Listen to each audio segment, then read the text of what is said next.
સંજેલી તાલુકામાં ઠેર ઠેર ધોધમાર વરસાદ વચ્ચે દશામાની મૂર્તિનું વિસર્જન. સંજેલી પુષ્પસાગર તળાવ, સમુદ્ર તળાવ, ચિબોટા નદી સહિત વિસર્જન કરાયું.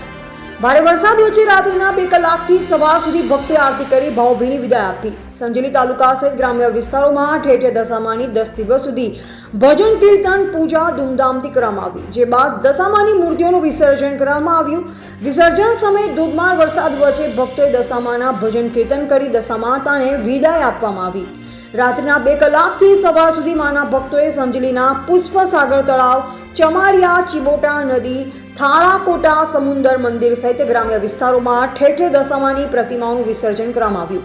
સંજેલી તાલુકા સહિત ગ્રામ્ય વિસ્તારોમાં દશામાના 10 દિવસ ભક્તોએ વ્રત કરી હજારો ભક્તો પૂજા ભજન કીર્તન સાથે ઉજવણી કરી છેલ્લા દિવસે આખી રાત જાગરણ કરી વહેલી સવારે ધોધમાર વરસાદ વચ્ચે વિસર્જન કરવામાં આવ્યું. ખાસ કરી મહિલાઓ અને યુવાનો પુષ્પસાગર તળાવ સહિત ચમારિયા નદી કાંઠે એકઠા થયા. ઢોલ નગારા, ગરબાના તાલ, ભજનો અને ગુલાબની છોડો વચ્ચે દશામાતાના મૂર્તિનું વિસર્જન કરવામાં આવ્યું.